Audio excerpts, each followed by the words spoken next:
Dieu. Soutien total.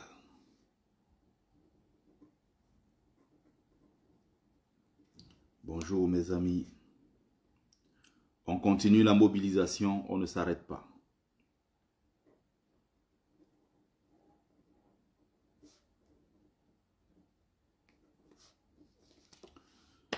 Allez mes amis, du côté de TikTok, on se connecte. Qui veut prendre la parole? Allez-y, si quelqu'un veut prendre la parole. Nous devons faire bloc. Vraiment, quand je dis bloc, nous devons faire bloc autour de notre champion. Maurice Kamto, qui arrivera à Paris le 31 mai prochain. C'est dans quelques semaines. Donc il faut que nous soyons prêts au rendez-vous. Bonjour, bienvenue sur la page de Bertie le Kamit, l'imperturbable négro-thérapeute, défenseur des causes justes qui avance malgré les vents contraires. En espérant que cette vidéo vous apportera un plus. Vie, force et santé à vous, pluie de bénédictions ancestrales. Bienvenue sur la page de Mumbeso Mbungbon, notable que je suis, porteur et propagateur du savoir ancestral, descendant de la dignité et de ceux qui n'ont jamais trahi. Merci à vous, à mes amis de TikTok qui se connectent. Bonjour Patrick Alonso, bonjour, bonjour, bonjour. Luna, bonjour. Alors, je viens à peine de commencer le live. Je vais peut-être parler 10 petites minutes avant de donner la parole. Nous sommes à un tournant, n'est-ce pas, décisif de l'histoire de notre pays. Nous sommes dans une période très incertaine. Nous sommes dans une période qui va être le tournant, qui va décider de tout ce qui va se passer plus tard. Et demain se construit aujourd'hui. Ça commence aujourd'hui. Donc il y a des gens qui observent et pensent que nous sommes dans une blague. Sauf que d'ici peu, le tournant que ça va prendre, les gens vont comprendre. Pourquoi le président élu Maurice Kamto vient en diaspora le 31? C'est parce qu'il faut prouver aux yeux du monde, et Paris étant, n'est-ce pas, une plaque tournante, vu l'histoire, n'est-ce pas, qu'il y a entre le Cameroun et la France, et plusieurs pays africains d'ailleurs, l'endroit où il faut faire la démonstration de force, c'est Paris. Et Paris n'est pas choisi pour rien. Paris est choisi parce que c'est le cœur, finalement, de la lutte. Et à travers ce qui va se passer le 31 mai prochain, ça sera un message fort, un message puissant que nous allons envoyer à la France coloniale. C'est un message puissant que nous allons envoyer à Yaoundé. Déjà, ils sont en train d'infiltrer partout, à gauche, à droite. Ils sont en panique à Yaoundé. Ils se disent, oh, voilà encore Kamto. Qu'est-ce qu'il part organiser à Paris? Oh, il part à Paris chercher quoi? Oh, là, Paris, c'est le colon. Comme j'ai fait un décryptage l'autre jour, de la sortie des militaires qui disaient qu'ils vont tirer sur le peuple le moment venu. Si le peuple est tenté un peu dans les rues, lors des élections, ils vont tirer sur le peuple. Partagez le live et invitez les autres.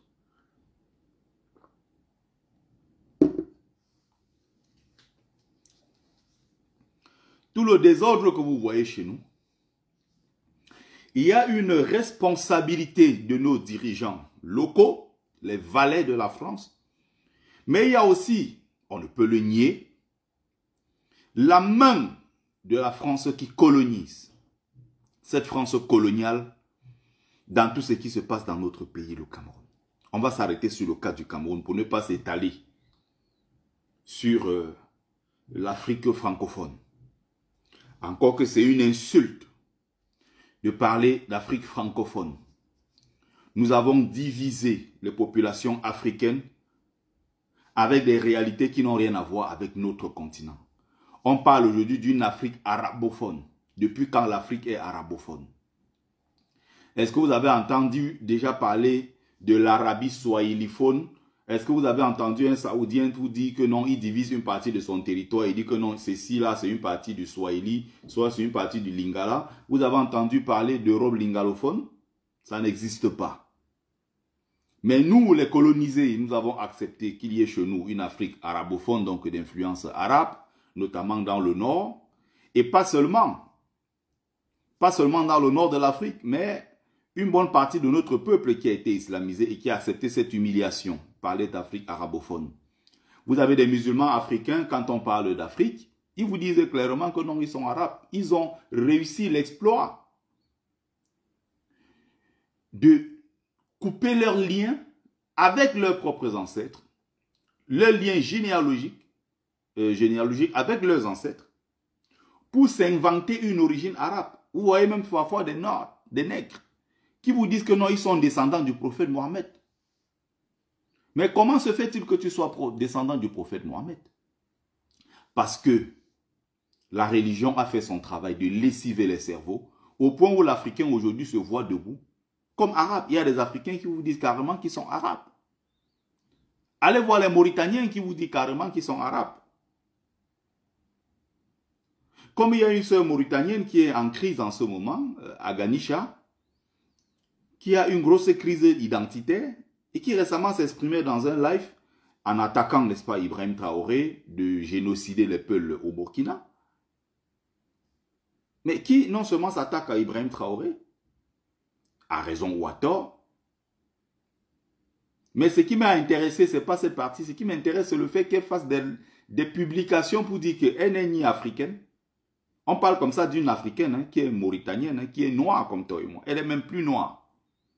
Elle dit qu'elle n'est ni arabe, ni berbère, ni africaine, ni noire, ni rien. Elle est plus noire que moi, plus foncée que moi. Mais elle dit qu'elle n'est pas noire, ni arabe, ni rien. Elle est tout simplement Peul. Voilà le désordre. Voilà les conséquences, n'est-ce pas, de l'islamisation. Comme vous voyez de l'autre côté, les conséquences de la christianisation. Vous voyez une sœur de la Guadeloupe, comme vous pouvez même voir, ça peut être certains de nos sœurs qui sont directement sur le continent africain, vous dit que non, non, non, je n'ai rien à voir avec l'Afrique.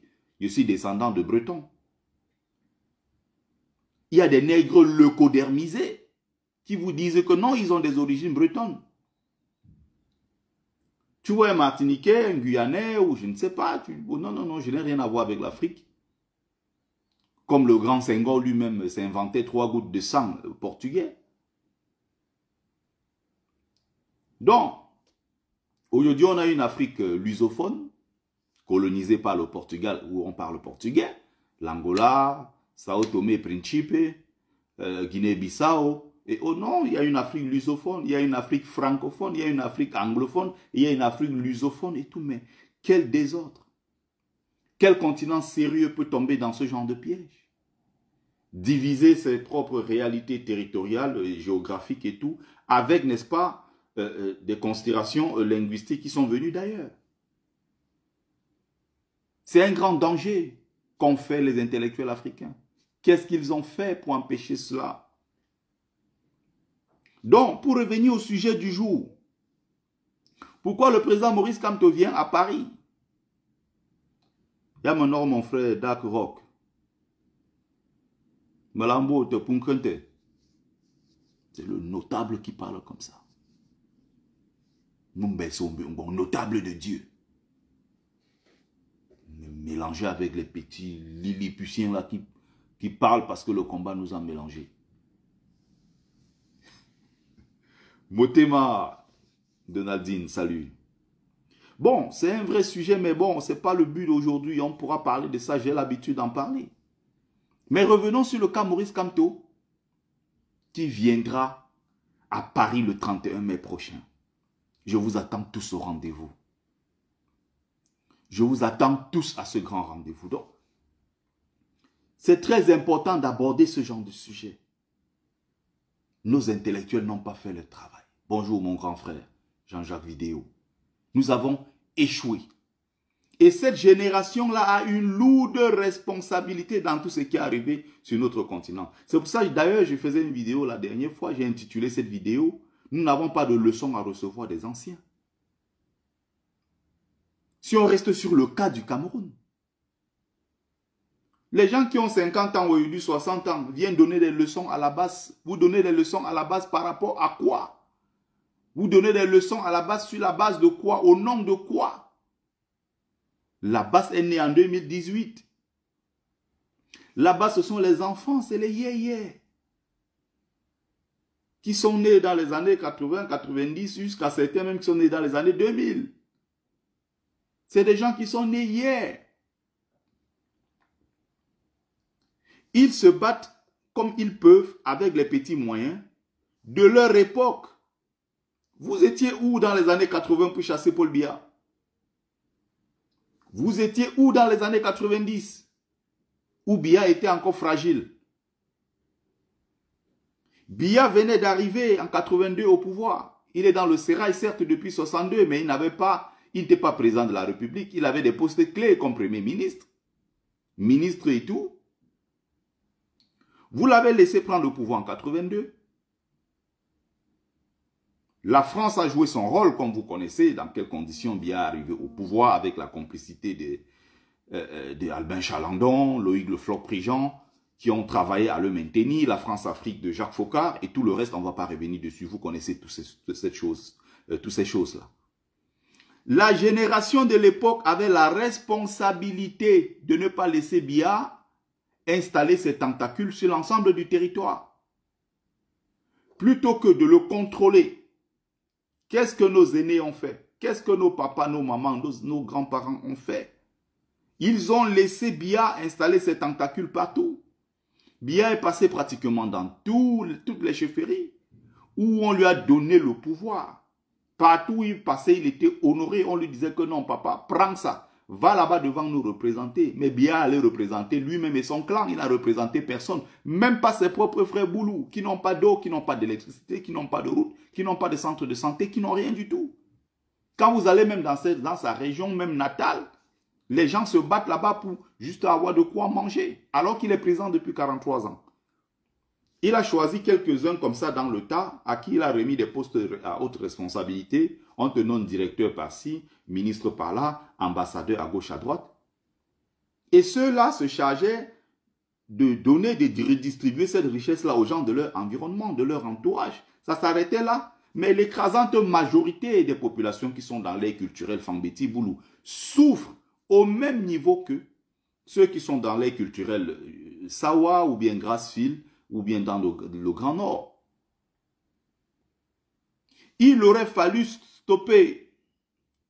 Je te fais mon chapeau, mon général, Sergi Nicanor.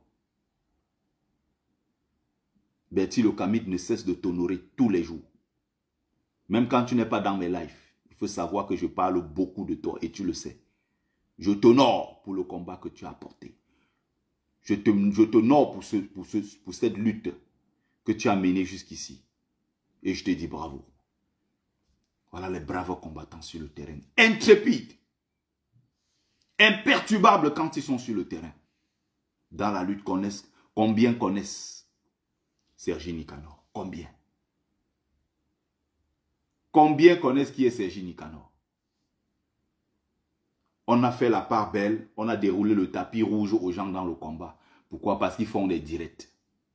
Comme les autres ne font pas les directs, c'est comme s'ils n'étaient pas combattants. Ils sont moins combattants que les autres parce qu'ils n'organisent pas les directs comme nous. Quand on arrive souvent sur le terrain, ce qu'on voit n'a rien à voir avec ce que vous voyez sur les réseaux sociaux. Il y a des gens là, vous voyez sur les réseaux sociaux, ils parlent. Dès qu'on arrive là, il y a le choc. Ils fuient. Et ceux qui sont souvent devant sont les no-name. Voilà les gens qui ont porté le combat. C'est pour ça que je m'arrête 2 minutes pour lui rendre hommage. Un brave combattant qui ne s'est jamais plaint de rien. Jamais. J'espère que tu seras là le 31, Sergi Nicanor. Brave combattant.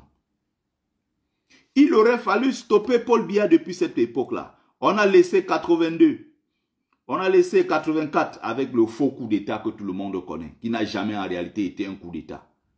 Biya de l'intérieur, avec les SBI, a monté un faux coup d'état de l'intérieur qu'il a laissé. Il a laissé faire. Et le moment venu, il a pris un contre-pied. Ceux qui étaient dans l'action, qui étaient dans l'histoire à l'époque et qui étaient au devant de la scène, comme les Semengue aujourd'hui, quand on lui pose les questions sur ce qui s'est passé en 84, lui-même ne sait même pas répondre. Il dit une chose aujourd'hui, demain il dit le contraire. Il se trompe à chaque fois. Il était question ici d'écarter les fidèles d'Ahidjo qui étaient encore dans le gouvernement. Beaucoup étaient dans la gendarmerie, beaucoup de la police, mais surtout dans l'armée. Beaucoup étaient aussi dans l'administration. Des gens qui avaient été placés. On comptait plus de 1500 à 2000 personnes, voire plus même encore. Et Biya, étant issu d'une ethnie ultra minoritaire, voulait prendre le contrôle. Et on observe un Biya qui à l'époque a envie de bien faire les choses en 82, 83, 84. C'est à partir de 84 maintenant qu'il prend un tout autre virage. Où il n'a même plus le choix, il est pris en otage. Par le clan qu'on appelle la grande nébuleuse, qu'on appelle le clan des Essingans. Et ceux qui étaient derrière ça, c'était les Gilbert Tsungi Hanze. Ce qui était ça, c'est celui qui est mort récemment, qu'on appelle Hubert Mononjana. Ils sont nombreux comme ça, je peux vous citer beaucoup de noms. Qui à un moment ont dit à Paul Biya, c'est notre tour. Nous allons nous installer aussi et manger. Parce que les nordistes ont mangé pendant 25 ans. Maintenant, c'est notre tour. Et c'est comme ça qu'on puisait l'argent dans les caisses de l'État. On puisait partout pour donner aux gens qui n'avaient aucune expérience sur le plan commercial. Les anciens de cette époque-là savent de quoi je parle.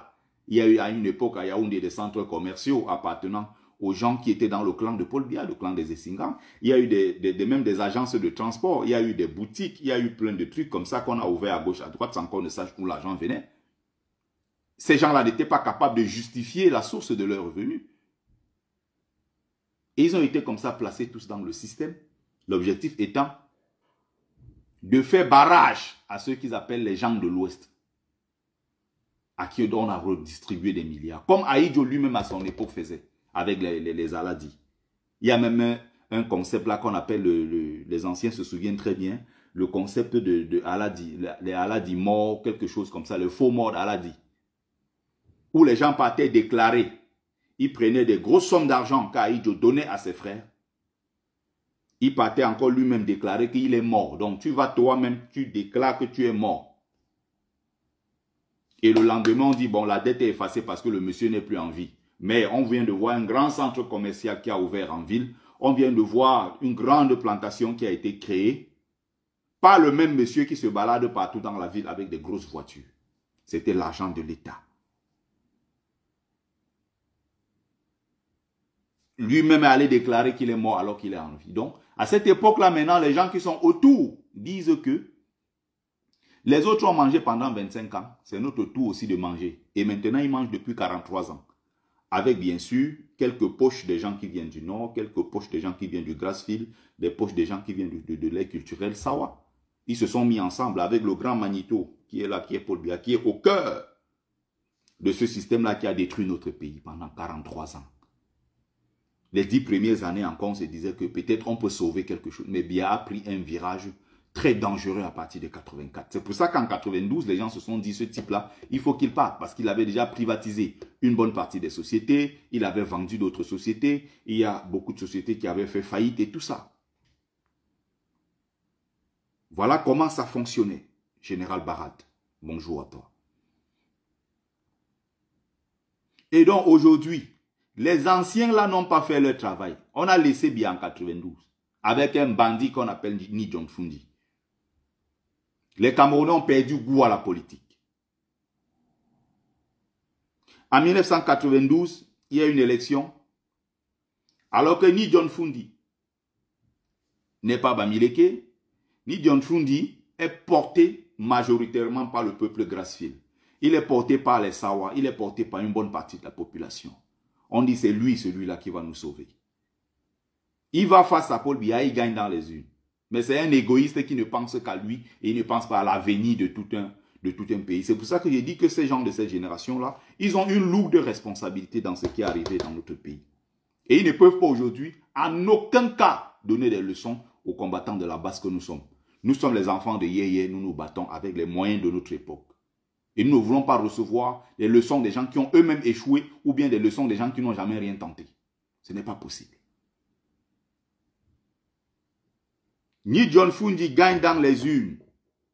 La France s'accroche comme à l'époque, elle pensait que ce n'était pas normal qu'on mette Aïdjo, qui est nordiste, Peul, population minoritaire, dans un pays majoritairement bantou.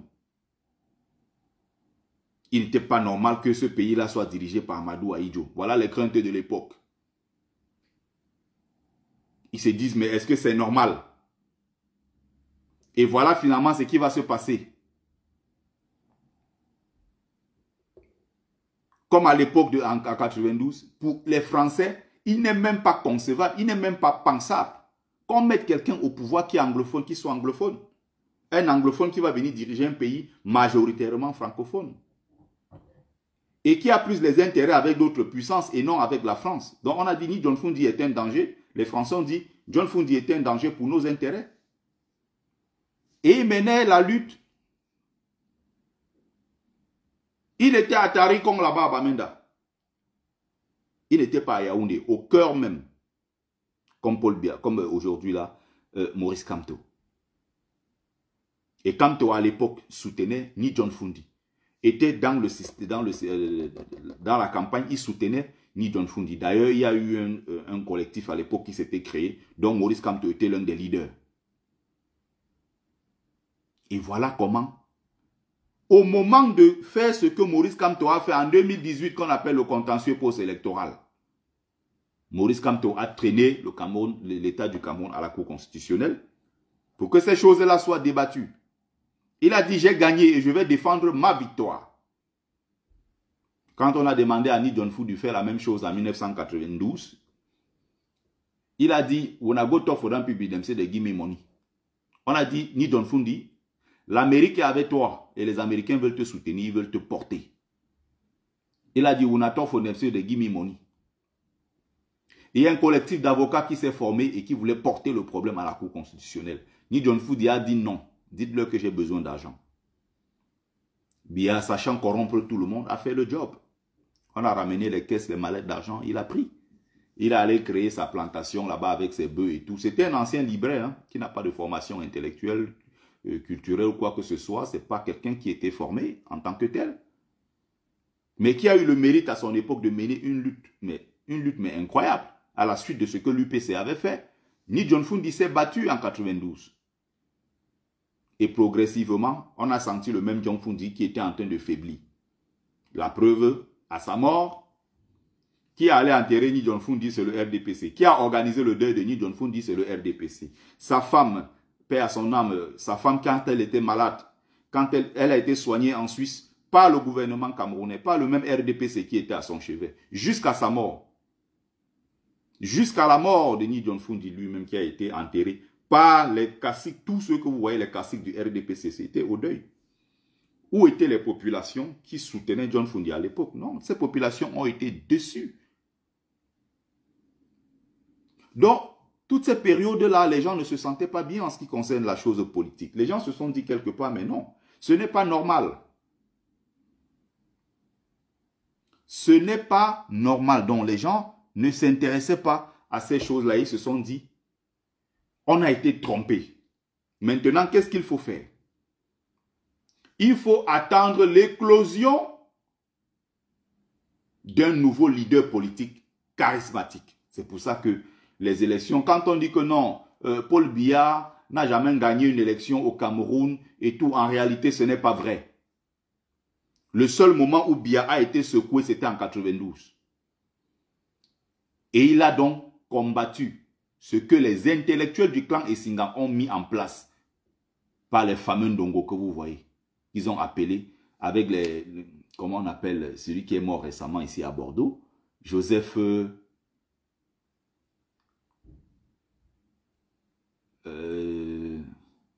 le père de l'autre là, au Nangini. Joseph Owona. Ils ont donc mis, donc en dehors du concept d'ethno-fasciste qui avait été mis en place par Humain Mononjana, il y a maintenant notre concept qui vient, qui est le système, l'axe qu'ils ont appelé l'anglobamie. Et c'est à l'époque là qu'il y a une marginalisation terrible des anglophones et des bamileke au Cameroun. Biya voit qu'il a perdu une bonne influence et qu'il a même failli perdre son pouvoir à cause des anglophones et des bamileke qui se sont mis majoritairement derrière Ni John Fundi. C'est là où il dit, bon, ces gens-là, je veux leur... Tous les milliardaires bamileke là, ils faisaient ce qu'on appelle le redressement fiscal. Tu entends un matin, on dit ton entreprise doit 500 millions de francs CFA à l'État. Toi, là-bas, tu dois 2 milliards à l'État. Toi, tu dois 600 millions à l'État. Ces entreprises-là ont failli couler. Et il y a eu des négociations. Et c'est grâce à ces négociations-là, bonjour mon frère de combat Bolt. Et c'est grâce à ces négociations-là que finalement, certains ont pu récupérer le peu qui restait. Sinon, ces gens-là chutaient tous. Et Biya décide et dit, tous ces milliardaires-là, désormais, vous faites partie de mon clan. Soit vous travaillez avec moi, soit vous êtes mes ennemis. Souvenez-vous de quelques gens qui avaient essayé un peu de résister à Paul Biya, comme Kadji de Fosso. Il a reçu non seulement un redressement fiscal, Biya a monté des mercenaires des services secrets camerounais, du clan des Essingam, encore une fois, à qui on a fabriqué des fausses cartes d'identité avec des noms bamileke. On a infiltré 2. Bonjour, Michael Demi. À l'hôtel Accor, qui appartenait à Arcade, qui appartenait à Kadji de Fosso. On va donc monter ces gens qui vont venir nuitamment louer une chambre. Et à un certain moment, ils vont sortir, ils vont mettre du feu, ils vont sauter de l'autre côté, ils vont sortir de l'autre côté partir. Ces 2 membres des services secrets camerounais seront poursuivis, pourchassés dans les quartiers. On va arrêter un, il y a un qui va s'échapper. On va lui demander que, mais attends, tu sors d'où? Tu as une carte d'identité bamileke. Tu ne parles aucune langue bamileke. Ton nom que tu portes là, et vous savez, le problème de filiation en pays bamileke, c'est très simple. Il suffit de donner ton nom. À partir de ton nom, on remonte à ton père, ton grand-père, grand-mère, tout ça, tout ça. Il est très facile de te dire même dans quel quartier tu viens au village, dans quelle maison ton père, ton arrière-grand-père était sorti. Il y a des gens là que ça c'est leur métier. Ils maîtrisent tous les lignages. On se rend compte que finalement, c'est des gens qui ont un accent. Et quand ils étaient missionnés par l'État, il était question de faire que tous ces milliardaires-là penchent dans le clan du RDPC, sinon ils perdaient tout. Les Camerounais ont perdu goût à la politique. Soit un militaire prendra le pouvoir, soit ça sera la partition du Cameroun. Faites comme vous voulez. Ça, c'est votre problème. Tout ce que vous racontez là, ça vous regarde. Le jour où le peuple va faire bloc, c'est ce peuple-là qui va décider. Ce n'est pas un militaire. Vous croyez que c'est pas tous les coups d'État qui marchent? Je réponds à mon ami, à quelqu'un qui a commenté ici sur TikTok qui s'appelle mon ami.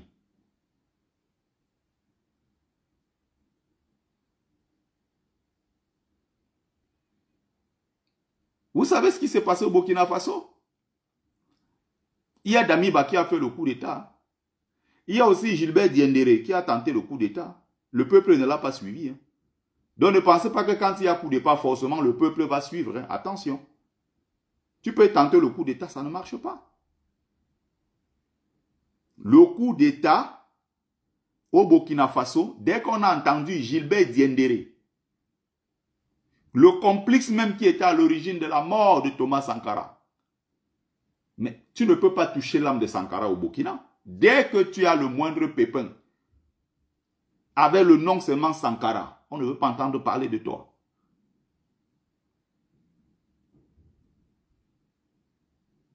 Donc voilà ce qui s'est passé. Diendéré a tenté, ça n'a pas marché, il est en prison. Vous croyez qu'on prend on fait les coups d'État comme ça parce qu'on peut payer. Je peux vous parier ici. Et je le dis ici depuis des années. Quelqu'un tente un coup d'État au Cameroun. S'il n'est pas celui-là que nous voulons, le peuple ne va pas adhérer et il n'ira nulle part. Même ce qui se passe au Gabon là. C'est parce que le peuple a adhéré, le peuple a laissé faire et le peuple a légèrement observé. Et au bout d'un moment, on s'est dit, celui-là, il peut faire l'affaire. Il ne faut pas seulement voir parce que c'est la France qui est venue faire le coup d'État. Non, il y a la validation intérieure d'abord, c'est ce qui compte. La France a tenté la même chose au Mali, ça n'a jamais marché parce que le peuple malien a dit, cette histoire ne fonctionnera pas chez nous. Nous avons décidé de prendre Assimi Goïta.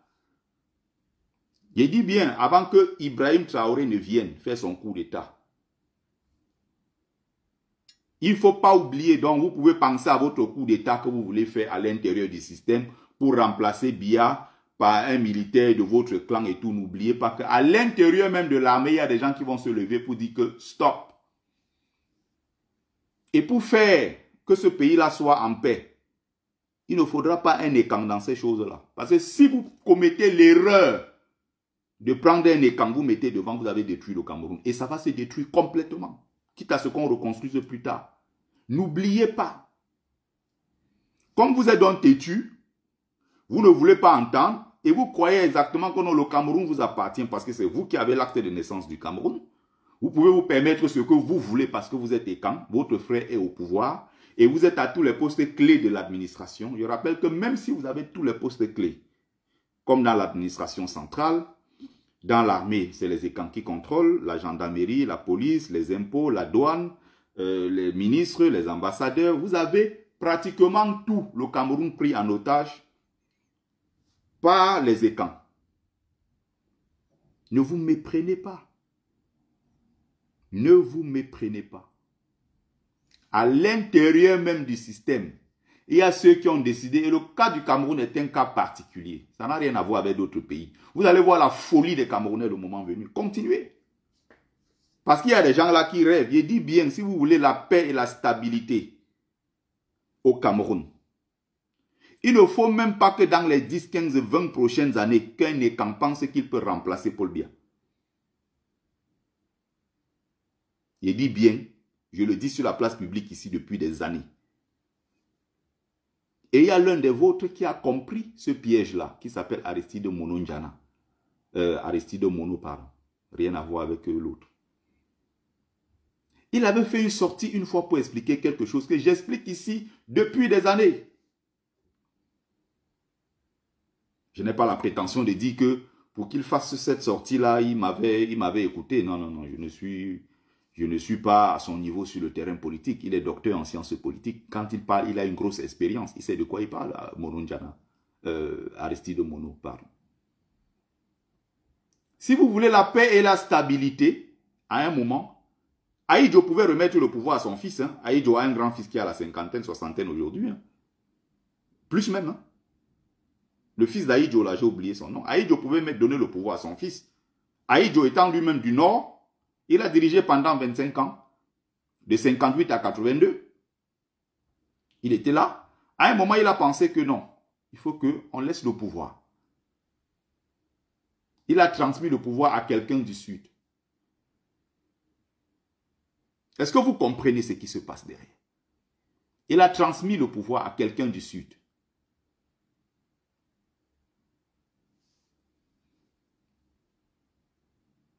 Aujourd'hui, quelqu'un du Sud, quand il dit Sud ici, n'entendez pas le Sud, région du Sud, hein, le Grand Sud. Donc toute la partie Sud Cameroun. Et après ça, après avoir fait 43 ans, on voit le système qui est en train de travailler pour remplacer Biya par un autre Biya. Et des gens qui montent sur les plateaux de télévision au Cameroun pour dire que nous sommes de la race des seigneurs. Et c'est nous qui méritons de diriger parce que nous sommes nés pour diriger. Les autres doivent seulement suivre nos pas. Une tromperie encore d'un prêtre qui s'appelle Philippe Labutte Tolra, qui à l'époque vivait dans la zone Écan, et qui avait écrit un bouquin là-dessus en traitant, n'est-ce pas, le peuple Écan, le peuple des guerriers et le peuple de la race des seigneurs. Vous les entendez aujourd'hui sur les plateaux télé, vous les entendez les jeunes égarés sur TikTok, vous dites que non, nous sommes nés, c'est dans le sang, c'est nous qui dirigeons le Cameroun depuis 43 ans, et les autres sont des peuples inférieurs. Il y a une sorte de gentleman agreement qui doit être prise en compte. Et pour désamorcer les tensions dans un pays, souvent c'est comme ça que ça se passe. On crée des alliances. Mais comme il y a des gens qui ne veulent pas écouter, ce qui va se passer au Cameroun va se passer. Et vous allez voir le premier test. Commettez l'erreur de dire que Maurice Kamto n'est pas candidat aux élections présidentielles. Vous allez voir ce qui va se passer. Vous allez voir la folie des Camerounais. Continuez. Continuez à dire que non, Biya, après Biya, ça sera un autre Biya. Vous savez comment ça se passe au Nigeria? Au moment où nous parlons, le président Bola Tinubu c'est un Yoruba. Et je vous parle ici de la réalité du pouvoir en Afrique. Loin de ce que les gens lisent dans des livres ou loin de ce que les gens écoutent dans les médias et toutes ces conneries à l'occidental et tout. L'Occident a 2-3 siècles d'avance sur nous sur le terrain de la démocratie ou du moins de leur système politique qu'ils ont inventé qui s'appelle la démocratie. Les Occidentaux n'ont pas de leçons à nous donner sur le terrain politique. C'est nous qui avons inventé la politique, l'art de gérer la cité. C'est nous qui avons inventé les sciences, c'est nous qui avons inventé l'art et tout le reste. On n'a rien à apprendre d'eux sur ce terrain-là. Mais je parle de ce qui est le système politique qui s'est finalement imposé aujourd'hui dans une bonne partie du monde qui s'appelle le système démocratique occidental. Il faut comprendre que les Occidentaux ont cette large culture et ne tombent pas dans certains pièges. Vous voyez en France où je vis, Emmanuel Macron est de Amiens, c'est-à-dire ici en Picardie. Macron a gagné, je crois, à 75-80% en Picardie en 2017, quand il devenait président. Qu'est-ce qui s'est passé en 2022? Il a promis tellement de choses, Macron a déçu beaucoup de Français. Comme pour vous dire qu'ils ont une large culture politique. Ils ont compris qu'Emmanuel Macron avait trahi, il n'a pas fait le job. Dans la même Picardie où Macron a été voté. Vous savez qui a gagné en Picardie en 2022? C'est Jean-Luc, c'est Mélenchon. Mélenchon est venu gagner sur le fief même, le territoire, le fief même d'Emmanuel Macron. Parce que les gens là-bas ne sont pas bloqués dans une affaire du village. Je vote parce que c'est mon frère du village. Or, les mêmes gens qui se plaignent dans la zone Ekang depuis des années en disant que, bon, voilà, on se plaint. Vous avez vu la fameuse vidéo, oh, yo, la famine va tuer les gens au Cameroun, oh. La maman là qui sort avec l'habit du RDPC. Oh, la famine va tuer les gens au Cameroun. Oh. Écrit, écrit, écrit. Mais la même dame, si tu lui donnes le vote Kamto, tu lui donnes peut-être Issa Chiroma, ou bien tu donnes, je ne sais pas, je ne peux pas Sambaka, tu dis, bon voilà, vote. Elle va voter Paul Biya. Parce que Paul Biya, c'est le frère du village. Il faut donc sortir de cette logique. Vous voyez comment les gens font? Ici, les gens vont demander c'est quoi le coût de la vie, le panier de la ménagère. Qu'est-ce que vous allez pouvoir apporter sur le plan de l'emploi parce qu'il y a beaucoup de chômage en France. Qu'est-ce que vous allez pouvoir apporter sur le plan sécuritaire parce qu'il y a les sécurités qui gangrènent nos grandes villes notamment.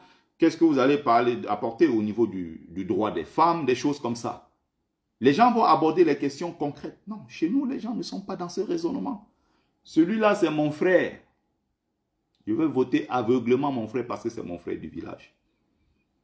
Au Nigeria, il y a eu tellement de sang qu'à un certain moment, pour se prémunir de ce genre de désastre, ils ont dit, ça ne peut pas continuer comme ça.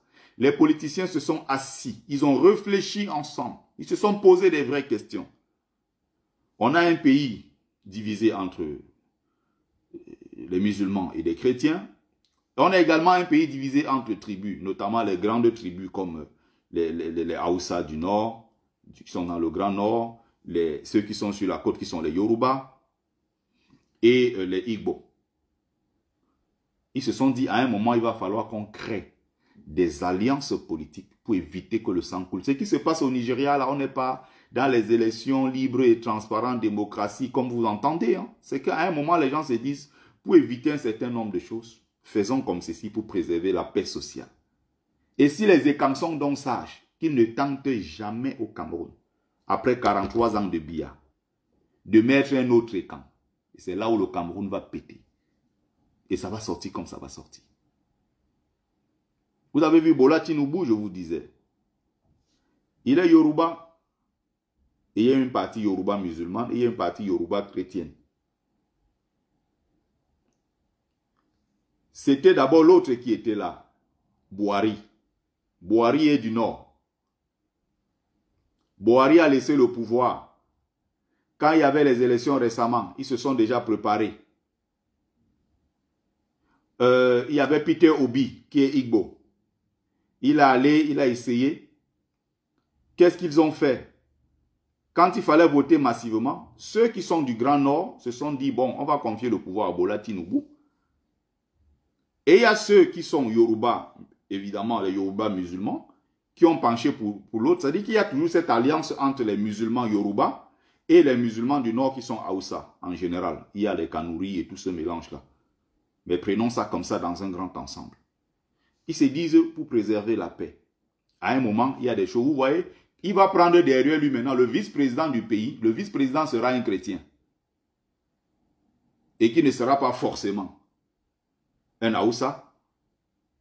Qui ne sera pas forcément un Igbo, un Yoruba.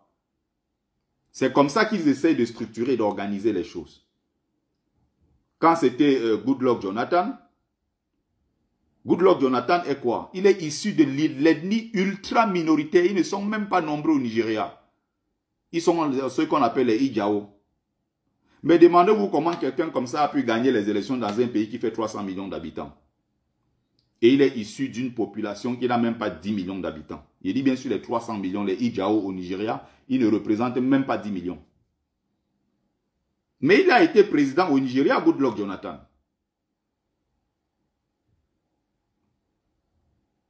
Vous voyez, après on a fait venir, Igbo est arrivé, il y avait l'ancien président qui était déjà Igbo, et tout, c'est comme ça qu'ils essayent. À un certain moment, on s'est dit, le Nigeria c'est notre terre, les richesses de ce pays, ça nous appartient. À nous de nous battre pour maintenir ces richesses-là, quitte à ce qu'on fasse même une sorte de rotation même du pouvoir, pour préserver la paix sociale.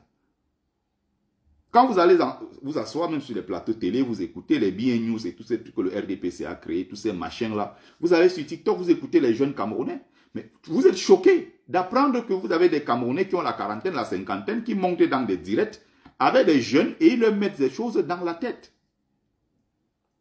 Que les Sawa, c'est les qui pour diriger ce pays? Depuis quand un Sawa peut penser qu'il va être président au Cameroun? Depuis quand un Bamileke peut penser qu'il sera président du Cameroun? Et vous avez des gens qui tiennent des discours comme ça depuis des années. Et là, je vous parle seulement du menu fretin. On remonte un peu plus haut, vous allez voir les intellectuels qui ont pensé et qui ont conçu cette question.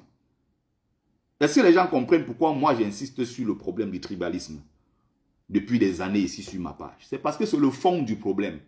Les gens ne veulent pas vous dire la vérité, ils font semblant. Au plus profond d'eux, ils sont tyrannisés, au plus profond d'eux, ils sont tiraillés. Pas des instincts tribaux, des instincts, les bas instincts, le bas astral. Dans leur cœur, c'est ça. Il ne faut pas que l'autre soit parce qu'il est de telle tribu. Tout ce que Kamto subit jusqu'aujourd'hui, ce n'est pas pour deux choses. C'est parce que Kamto est Bamileke. Et si les gens ne veulent pas faire face à ces réalités-là, ça c'est leur problème. Nous, on dit les choses telles qu'elles sont et on passe à autre chose, on avance. L'initié que je suis ne peut jamais avoir peur de parler devant un non-initié. Jamais. Ils peuvent ne pas être contents, ils vont s'agiter, ça va s'arrêter là. Et quand nous parlons, nous démontrons ce que nous disons. C'est sur la base des documents, sur les faits. Les faits sont là et les faits sont têtus. Vous croyez que tous ces gens-là ne comprennent pas ce qui se passe? Que quelqu'un commet une erreur, quelque chose comme ça, dans une autre partie du territoire, on vient, on tire sur les gens, on tue les gens. Mais vous voyez l'organe, le jour ils appellent ça quoi là, le réorganisation, les installations des unités de base de quoi, du RDPC et tout. Les populations se lèvent pas de brûler une sous-préfecture à Bengbis. On attaque le préfet, le sous-préfet. On attaque des villages entiers, des installations de la République. Ils se bagarrent entre eux jusqu'à ce que les armes sortent. Mais comme c'est entre eux le RDPC, ça ne pose aucun problème parce que ils confondent le RDPC avec l'État. L'État, c'est le RDPC. Le RDPC, c'est l'État. En fait, c'est mélangé, quoi. Il n'y a pas de frontière, finalement, entre les caisses du RDPC et les caisses de l'État du Cameroun. Ce qui appartient au peuple camerounais, ils ne font même pas la différence. comme le tonneau vide militaire qui a tenu ce discours-là la dernière fois, que quand on n'a rien dans les caisses, est-ce que quand on peut faire la force face au RDPC? Il est militaire, il n'est pas formé. Il ne sait même pas qu'il y a une différence entre les caisses du RDPC et les caisses de l'État.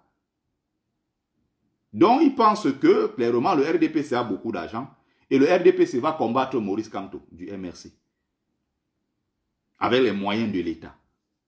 Voilà ce qu'on a fait de notre pays, le Cameroun. Vous comprenez pourquoi quand tu étais idiot à l'école, que tu étais tonneau vide, on disait que dis donc envoyez-le dans l'armée quelque part là-bas. C'est à cause des choses comme ça. Il faut être sérieux. Il y a des intellectuels qui sont assis, qui pensent, qui repensent toutes ces questions-là en France. Vous voyez la même chose un peu partout. Les gens pensent, ils repensent des choses. Parce qu'on veut le bien de tous. Et c'est ce qui compte finalement. Non, non, non, non. Vous avez des gens qui pensent dans leur tête qu'ils sont des êtres supérieurs et les autres sont des êtres inférieurs.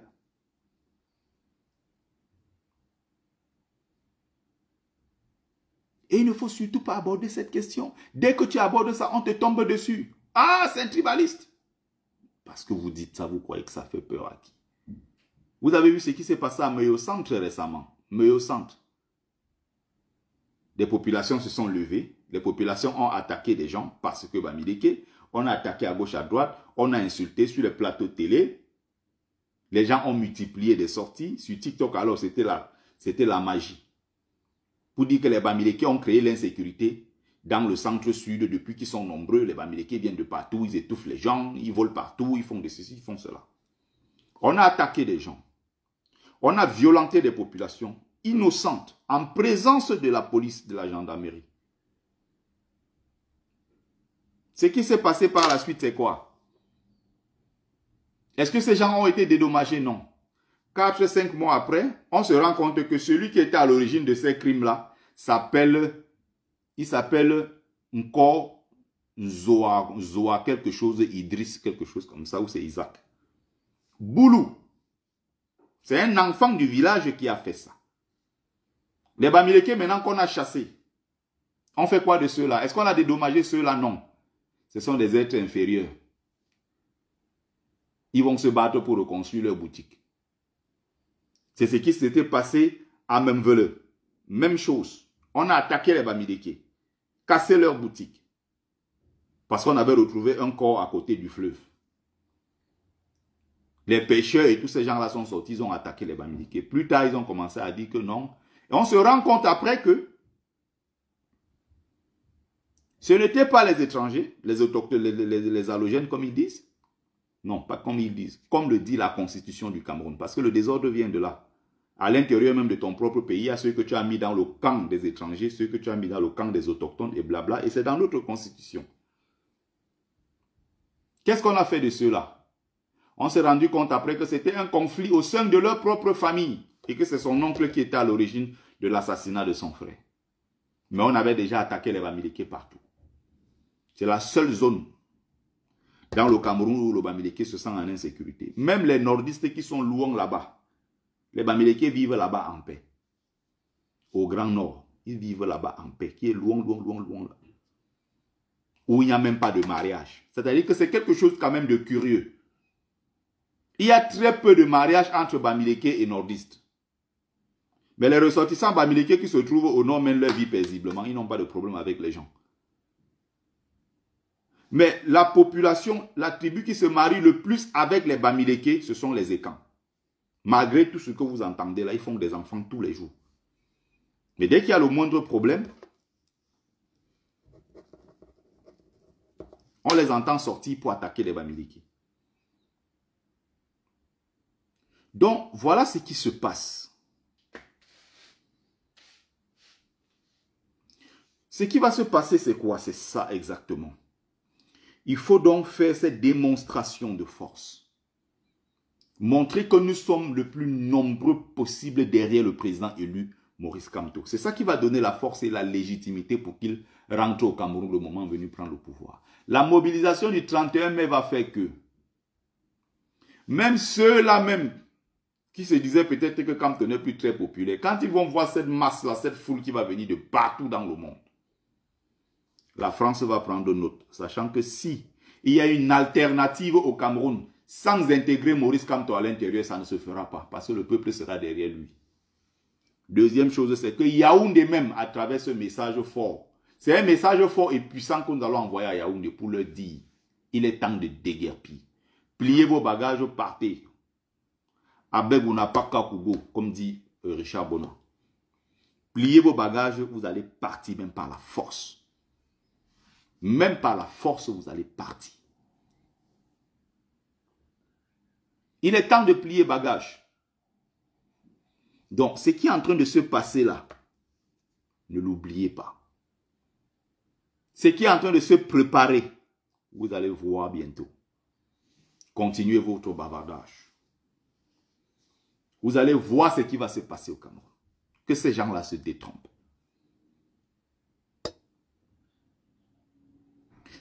Publication de la liste électorale nationale, c'est quelque chose de très important. Nous allons insister là-dessus.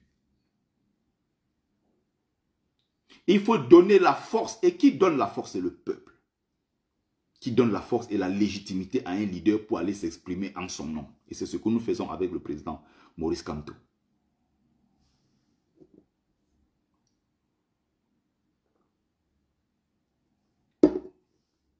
Donc, j'étais en train de dire tout à l'heure, n'oubliez pas, après 92, il y a eu les élections, quoi, en 97,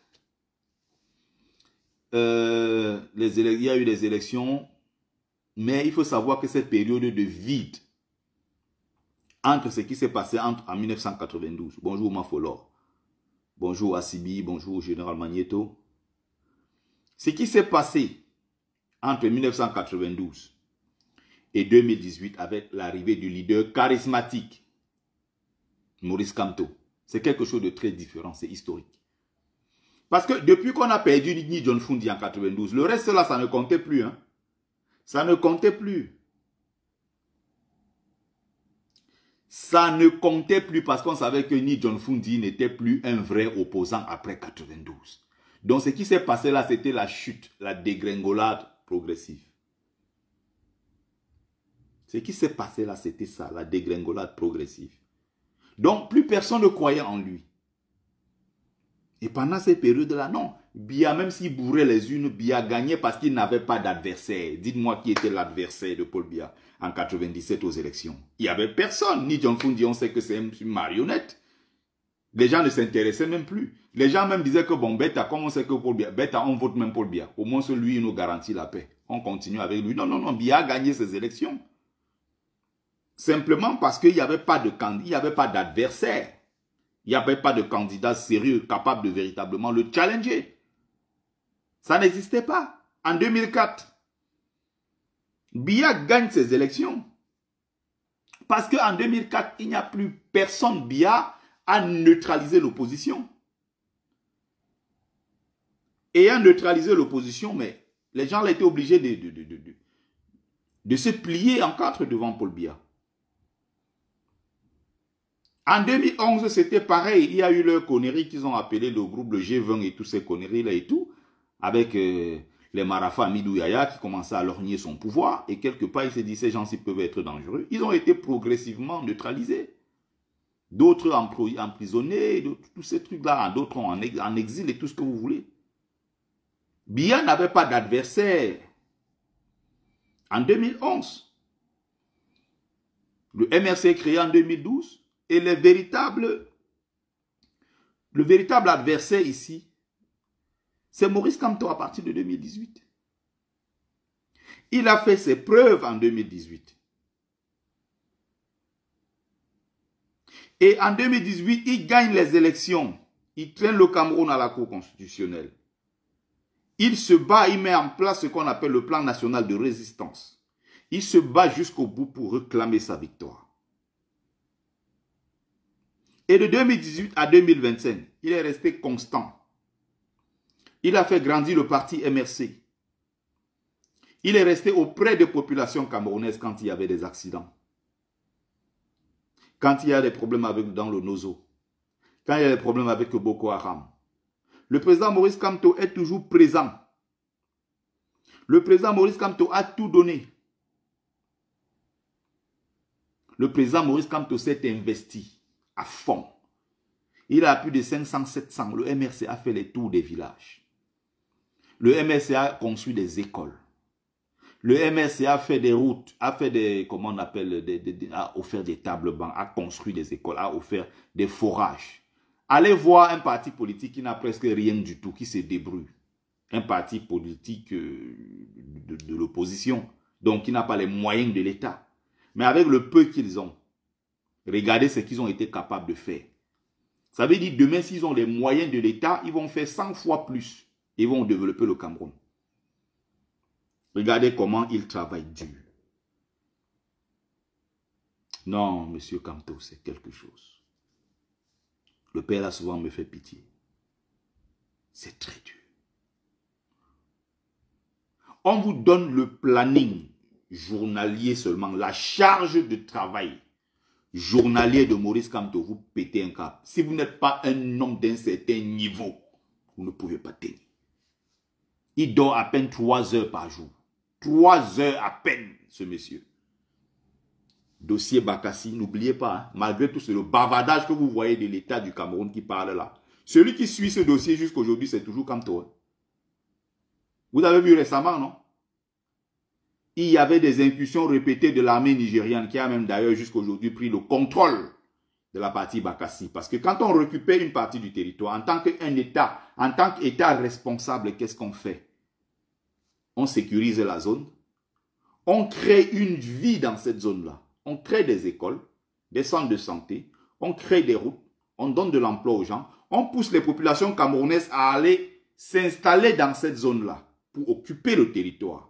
Non, on a récupéré un territoire. Et ce territoire-là, on l'a encore laissé aux Nigérians. Parce que c'est les Nigérians qui font la loi encore à Bakassi. Alors que sur les papiers, ça appartient au gouvernement camerounais. C'est une terre camerounaise sur les papiers. Et Maurice Kamto, quand il voit ça, il se dit, mais voilà mon travail, voilà tous mes sacrifices. Récemment, vous avez vu, il allait remettre un rapport à la présidence en leur disant, donnez ça au président de la République. Parce que je suis comme ça en train de remonter toutes les dernières informations en ce qui concerne Bakassi. Même ceux qui sont là, qui sont payés, censés gérer ce dossier, ne sont même pas au courant de ce qui se passe. Même les Nigérians, quand ils veulent parler Bakassi, ils se réfèrent à Maurice Kamto. Les gens ont fait des vidéos partout. Kamto allait prendre l'argent des fêtes. Comme c'était en décembre, Kamto avait faim chez lui, ça n'allait pas, il allait supplier et tout dit pour avoir de l'argent. Ces gens-là ne pensent pas État, ils ne pensent pas patrie. C'est des gens haineux. Ils ne pensent pas Cameroun. Ils ont multiplié des vidéos partout pour insulter Kamto. Kamto a faim, il allait demander l'argent à Paul Biya. Voilà ce qu'ils ont dit. Vous vous rendez compte? Donc, regardez son engagement politique en tant que leader d'un parti d'envergure nationale comme le MRC. Regardez le travail, sa charge de travail en tant que président national du MRC. Celui-là qui gère le dossier Bakassi. Celui-là qui doit résoudre les problèmes de ses militants. Celui-là même qui est père de famille. Le même Kamto qui est toujours avocat et qui gère des grands dossiers dans de grandes structures. Le Kamto chef d'entreprise. Mais c'est terrible. C'est quelque chose d'énorme.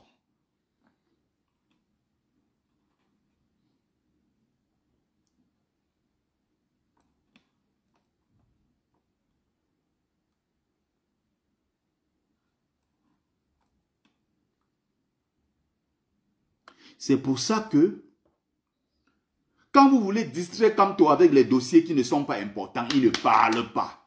Non seulement parce qu'il a cette attitude d'un leader charismatique qui ne parle pas pour parler, mais qui parle pour dire des choses pertinentes.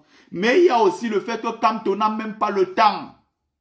Il est en train de réfléchir. Regarde, il travaille avec des gens qui vont créer un nouveau tissu industriel au Cameroun. Pour un nouveau système de santé. Il travaille sur des dossiers lourds. Les industries camerounaises. Comment relancer l'économie. Un pays en lambeaux depuis pratiquement les 20-30 dernières années. Biya a tout mis à terre. Il travaille sur des lourds dossiers comme ça. Il écrit ses propres livres.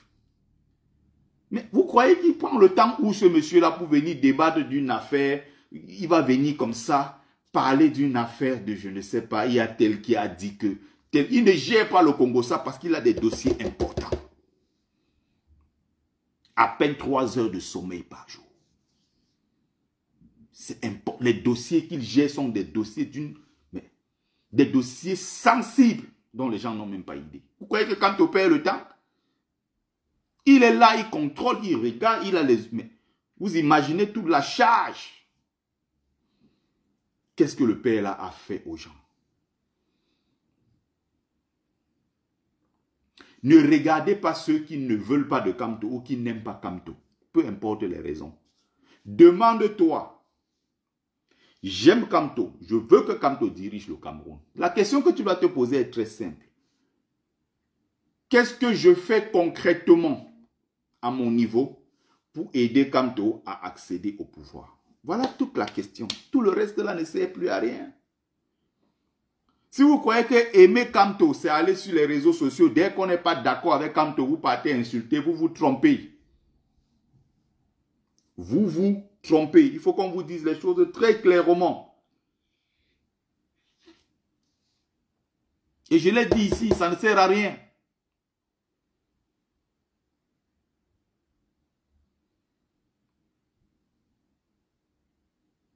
Ça ne sert à rien, tous ces bavardages-là.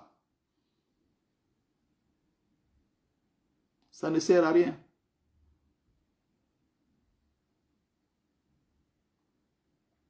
Je veux que Maurice Kamto prenne le pouvoir.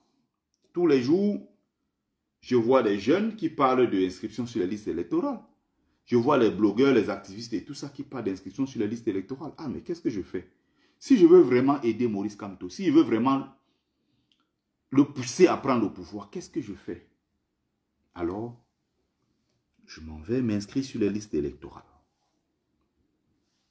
Le moment venu, je retire ma carte. Je vais aller voter. Je vais surveiller. Et je vais le défendre.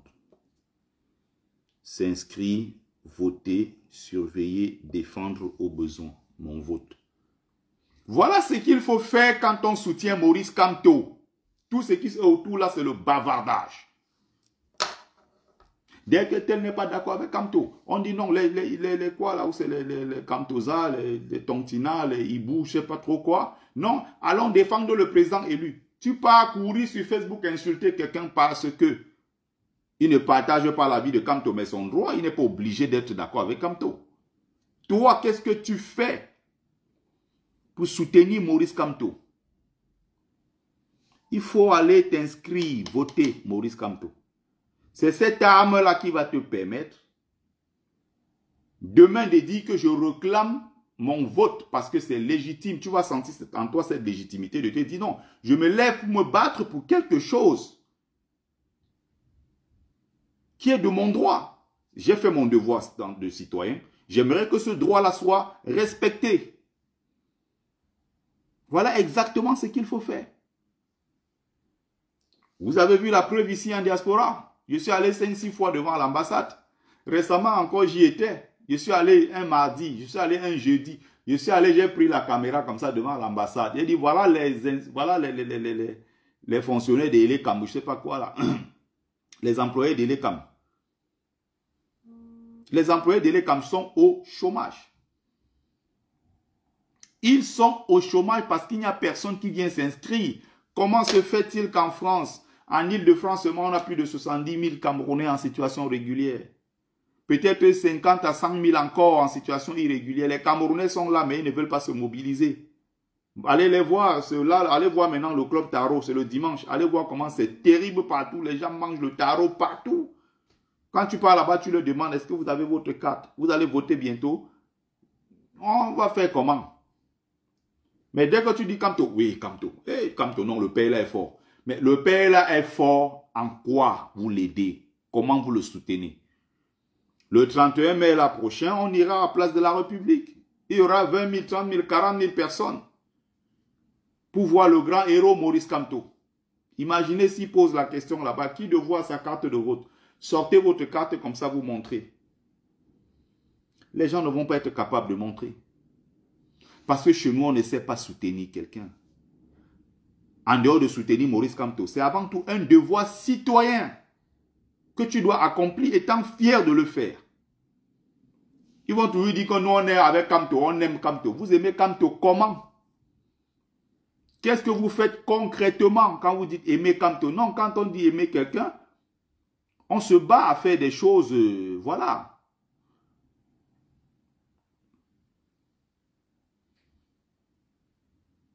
Quand on dit aimer quelqu'un, ce n'est pas de la bouche, c'est avec les actes.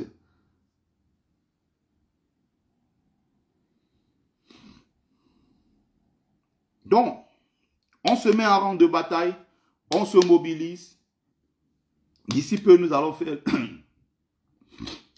le nez. Excusez-moi.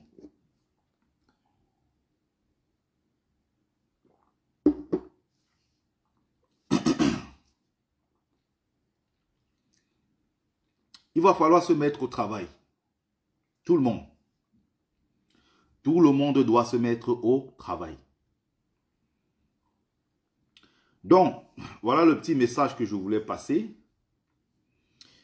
Merci à ceux qui ont pris le temps de regarder ce live. Malheureusement, je ne pourrais pas donner la parole sur TikTok. Là, je suis à 8%. Mon téléphone me signale que je suis à 8%. Ça va s'éteindre. C'est ça, Béni Nobel. Il faut s'inscrire, il faut voter. C'est ça. On s'inscrit, on vote. On a encore un mois. Le mois prochain, au mois de juin, ça va s'arrêter. Donc, qu'est-ce qu'il va falloir faire? Il va falloir se mobiliser. Soyez nombreux le 31 mai. Soyez nombreux. Il faut qu'on soit nombreux à ce grand rendez-vous. Qu'on se batte jusqu'au bout. Jusqu'au bout. Jusqu'au bout. Pour porter Maurice Kamto au pouvoir. Qu'on se batte jusqu'au bout. Merci vraiment à vous. Merci à mes amis de TikTok. Merci à mes amis de Facebook. C'était Bertie le Kamit. L'imperturbable négro-thérapeute. Défenseur des causes justes qui avancent malgré les vents contraires. En espérant que ça vous a plu. Vie, force, santé à vous. Pluie des bénédictions ancestrales. C'était Mumbe Sombumbon, notable de Dieu que je suis. Porteur et propagateur du savoir ancestral. Descendant de la dignité de ceux qui n'ont jamais trahi. Merci à vous encore et très bonne journée. Bon dimanche.